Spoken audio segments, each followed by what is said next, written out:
À l'époque des légendes et des miracles, un homme s'est élevé au-dessus des rois et des conquérants. Je suis Dul-Qarnen, et voici l'histoire de la façon dont j'ai protégé un peuple entier et laissé une marque indélébile sur l'histoire de l'humanité. Avez-vous déjà ressenti le fouet du danger, l'excitation d'un défi insurmontable ou la chaleur réconfortante d'un acte héroïque? Rejoignez-moi pour un voyage à travers mes souvenirs. Vous vivrez l'aventure d'une vie, des profondeurs du désespoir à l'apogée de l'espoir. Il ne s'agit pas seulement de mon histoire, c'est un voyage à travers les mystères du temps, un récit qui révèle ce que signifie être un vrai leader. Vous verrez le monde à travers mes yeux, de la construction d'un mur monumental à la sagesse cachée au cœur de la justice et de la miséricorde. Plongez dans une saga épique où chaque mot vous fera passer de la peur la plus profonde au soulagement de se sentir protégé. Je suis Dul-Qarnen, et voici mon histoire. Voici mon histoire, Dul-Qarnen. À l'aube de ma vie, le monde m'apparaissait comme une vaste tapisserie de couleurs, une terre d'émerveillement et de mystère. Mon enfance s'est déroulée sur les terres d'une noble dynastie où la richesse et la culture fleurissaient comme les palmiers d'une oasis. Malgré la splendeur et l'opulence qui m'entouraient, mon cœur aspirait à comprendre. Je voulais saisir l'essence de la vie, au-delà des paillettes superficielles du pouvoir et de la richesse. Mon père était un roi sage et juste, et ma mère une femme de foi et de profonde compréhension. Ils m'ont éduqué non seulement dans les arts du gouvernement et de la diplomatie, mais aussi dans les principes de l'islam. Ils m'ont appris que la véritable grandeur réside dans l'humilité, la justice et la miséricorde. Ils m'ont également appris qu'un dirigeant doit servir son peuple et non le gouverner d'une main de fer. J'avais un penchant naturel pour le commandement, et mes camarades de jeu me suivaient souvent dans nos aventures, me demandant conseil et respectant mes décisions. Mais ce qui me motivait vraiment, c'était la quête du savoir. Je me suis plongé dans l'étude de la religion, l'histoire des sciences, les arts et les sciences.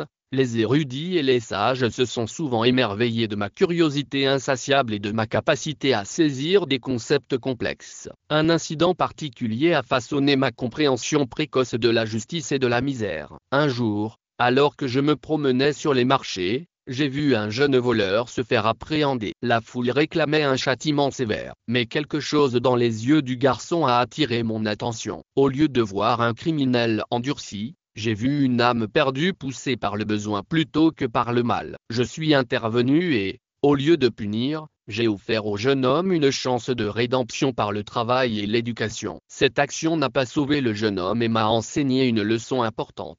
S'attaquer aux causes profondes des problèmes et proposer des solutions qui ne se contentent pas de punir, mais qui guérissent et améliorent. Mon adolescence a été marquée par l'apprentissage et l'exploration. J'ai voyagé avec des caravanes vers des pays lointains. J'ai découvert d'autres cultures et élargi ma vision du monde. Ces expériences ont renforcé ma foi et élargi ma compréhension de l'humanité. Je me voyais non seulement comme un futur dirigeant de mon peuple, mais aussi comme un serviteur de l'humanité. Ma mission était d'apporter la justice et la paix dans tous les coins du monde. Mes années de formation m'ont appris que mon destin était plus grand que celui d'un simple roi ou d'un dirigeant. Allah avait un plan plus vaste pour moi, une mission qui m'emmènerait au-delà des frontières de mon royaume, dans un voyage de découverte, de défis et de foi. J'étais destiné à devenir un Qarnin, un nom qui résonnerait à travers les siècles, un symbole de force, de sagesse et de justice divine. Mon ascension au trône n'était pas un événement prédéterminé par la lignée ou l'héritage, mais c'était un appel du destin. C'était un mandat divin pour grandir en sagesse. J'ai grandi en sagesse et en stature,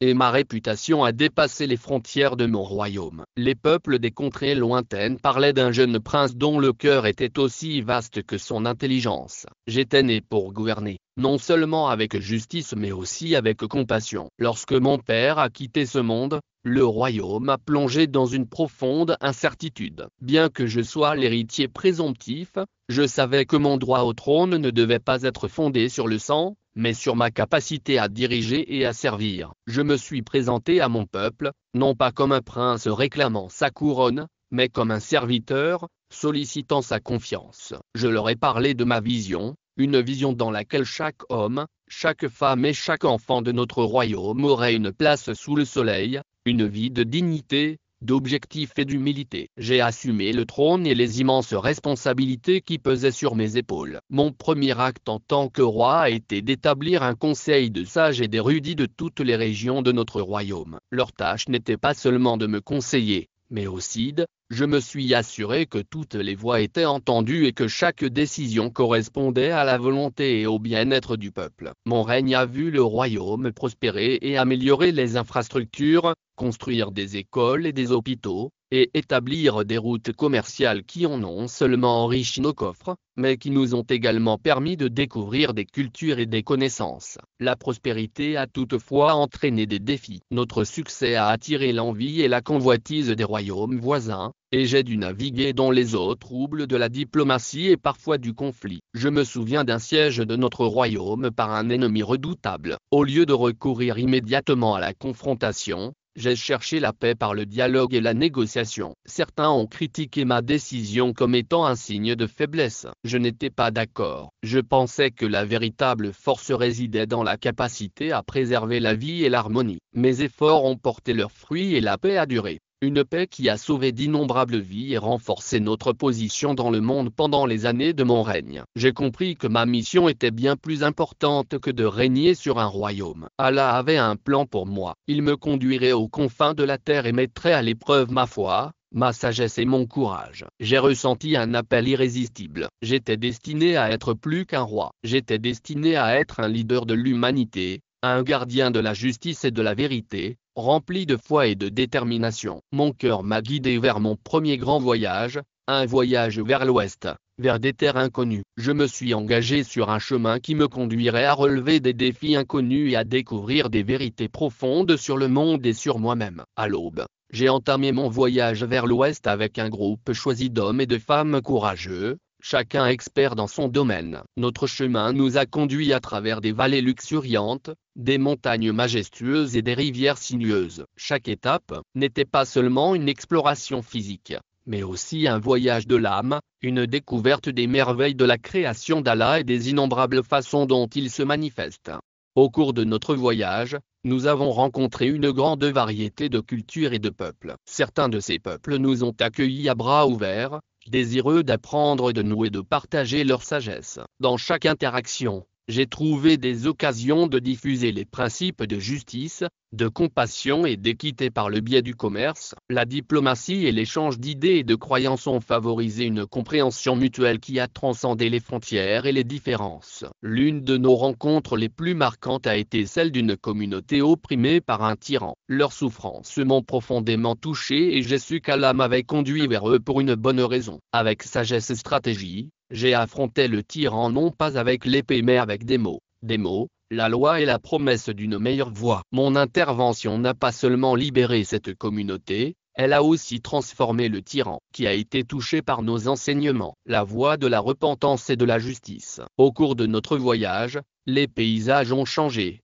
mais ma mission est restée claire, dans chaque ville et village. J'ai laissé une graine d'espoir et un message d'unité et de foi. J'ai vu la main d'Allah dans la diversité de ces peuples, dans leur lutte et leur joie. Mon voyage n'était pas seulement un acte de conquête ou d'exploration, c'était un acte de connexion et de tissage d'un fil de fraternité à travers la tapisserie de l'humanité. Enfin, nous avons atteint la frontière où le soleil plonge dans l'océan. Un spectacle d'une beauté et d'une puissance indescriptible. Là, dans ce lieu où le jour rencontre la nuit, j'ai fait une pause pour réfléchir à mon voyage. J'avais atteint la fin du monde connu, mais au fond de moi, je savais que ce n'était que le début d'une plus grande mission. Dans ce coucher de soleil éternel, j'ai offert une prière de gratitude et j'ai demandé à Allah la sagesse de poursuivre mon voyage pour être une lumière dans les ténèbres, un gardien de la justice dans un monde en proie aux injustices. Le regard fixé sur l'horizon, j'étais prêt à affronter la suite des événements. Je savais que mon prochain voyage me mènerait vers l'Est. J'allais conquérir de nouvelles terres et relever de nouveaux défis à mon retour de l'Ouest. J'étais prêt pour le prochain chapitre de mon voyage,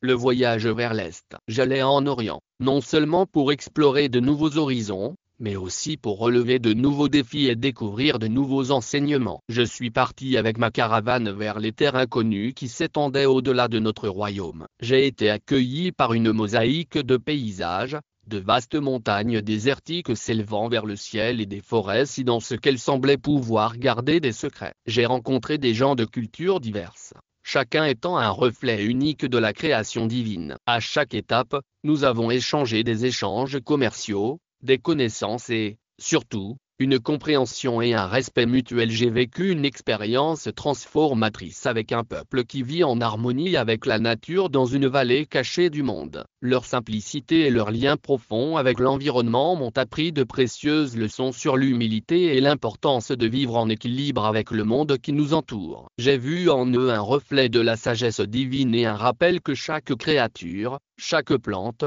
chaque goutte d'eau fait partie du miracle de la vie. Ils représentent un autre défi important sur mon chemin. J'ai rencontré un royaume en conflit. Deux factions s'affrontaient pour le pouvoir, déchirant la terre. J'ai approché les dirigeants des deux camps. J'ai écouté leurs histoires et leurs préoccupations. Ce fut un processus difficile, mais à la fin, nous sommes parvenus à un accord. Nous avons rétabli la paix et l'unité dans le royaume. Ma foi dans le pouvoir du dialogue et de la compréhension, plutôt que dans celui de la force et de la domination, s'est renforcée au fur et à mesure que je poursuivais mon voyage. Ma réputation s'est accrue, non pas en tant que conquérant, mais en tant qu'unificateur, porteur d'espoir et promoteur de la paix. Les récits de mes voyages se sont répandus, diffusant le message d'un islam compatissant, juste et tolérant. Enfin, je suis arrivé à un endroit où le soleil brille, un endroit de beauté et de sérénité. La sérénité est indescriptible. C'est là que la journée a commencé. Je me suis arrêté pour réfléchir à nouveau. En regardant en arrière, j'ai vu le chemin que j'avais parcouru,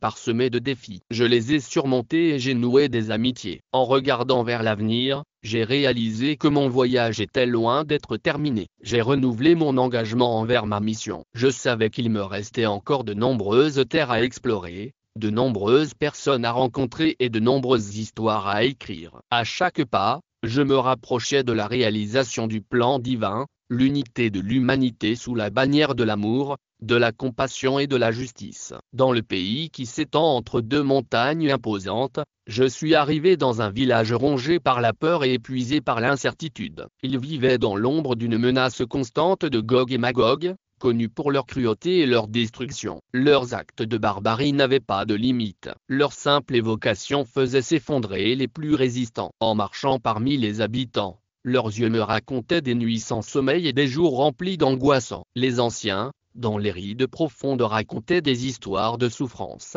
s'accrochaient à moi, implorant le salut. Les mères, avec leurs enfants dans les bras, pleuraient en silence, leurs larmes racontant un avenir incertain. Je me suis approché d'eux non pas comme un conquérant, mais comme un protecteur. Je suis un frère en foi et en humanité. Je leur ai parlé non seulement pour calmer leur peur, mais aussi pour allumer une flamme d'espoir dans leur cœur. Je leur ai promis que nous construirions un mur. J'ai construit une barrière pour les protéger des terrifiantes incursions de Gog et Magog. C'était un projet monumental, un exploit qui semblait défier les limites même du possible. Mais je savais qu'avec de la foi et de la détermination, nous pouvions atteindre l'inaccessible. J'ai rassemblé les gens et, avec eux, j'ai commencé à construire le mur. Jour après jour, sous le soleil brûlant et les nuits étoilées, nous avons travaillé. Le bruit du métal et le cliquetis des outils sont devenus notre hymne, une mélodie de résilience. La résilience est chaque bloc de fer que nous avons posé. La tâche n'a pas été sans défi. Nous avons dû faire face à de nouveaux obstacles,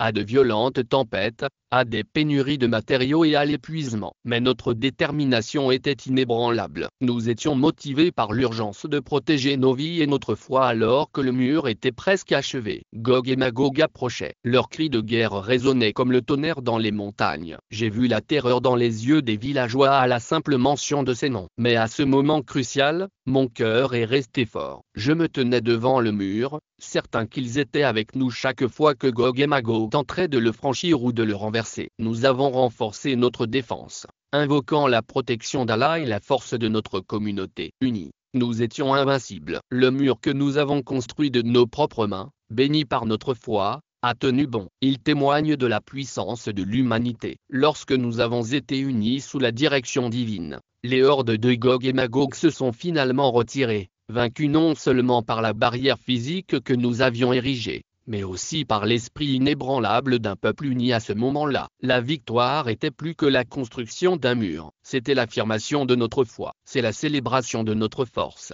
c'est la confirmation que nous pouvons vaincre même face à l'adversité. Mes chers frères et sœurs en humanité, je m'appelle Dulcarnen, et voici l'essence de mon voyage. Mon cœur vous parle à travers le temps et l'espace. En réfléchissant à ma vie, je vois un chemin tissé de fils. Ces fils sont constitués d'innombrables expériences, rencontres et leçons, depuis les vastes déserts de l'Est jusqu'aux confins de l'Ouest. Chaque étape est une page de la chronique de mon existence. Elle est écrite sous la direction divine d'Allah. J'ai été témoin de la grandeur et de la misère de l'humanité. J'ai vu des empires s'élever et s'effondrer. J'ai connu l'amour et la perte dans leurs formes les plus pures. Mais au milieu de ces vastes expériences, un fil conducteur est resté, la quête inlassable de la justice. J'ai appris que l'unité entre les peuples de tous les pays est la voie de la vérité et de l'unité. Mes voyages m'ont montré que la véritable force ne réside pas dans le pouvoir ou la richesse, mais dans la capacité à agir avec justice, à gouverner avec miséricorde et à vivre avec humilité. J'ai construit des murs, non seulement de pierre et de métal, mais aussi d'espoir et de résilience. Pour me protéger des menaces extérieures et intérieures, j'ai construit des murs qui résonnent à travers le temps, contre le désespoir et la division. Mon histoire devrait inspirer les générations futures à rechercher la sagesse, la compassion et l'unité plutôt que la conquête et la haine. Chaque mot de mon histoire doit servir de phare, éclairant le chemin vers un monde où règne la paix et la justice. La diversité est une bénédiction divine et une occasion d'apprendre. Grandissez et appréciez l'immensité de la création d'Allah. Ne considérez pas l'autre comme un ennemi en raison de sa foi, de sa couleur ou de sa culture. Au contraire, voyez-le comme un reflet de vous-même, une partie de la même tapisserie qu'Allah a tissée avec sagesse et amour. En fermant les yeux pour la dernière fois, je ne laisse pas mon héritage sous forme de monument ou de récit de conquête. Je le laisse comme une flamme brûlante dans le cœur de ceux qui cherchent la vérité. La justice est notre vocation. Je vous exhorte à porter ce feu avec vous. Soyez les gardiens de la lumière. Dans un monde qui semble souvent englouti dans les ténèbres,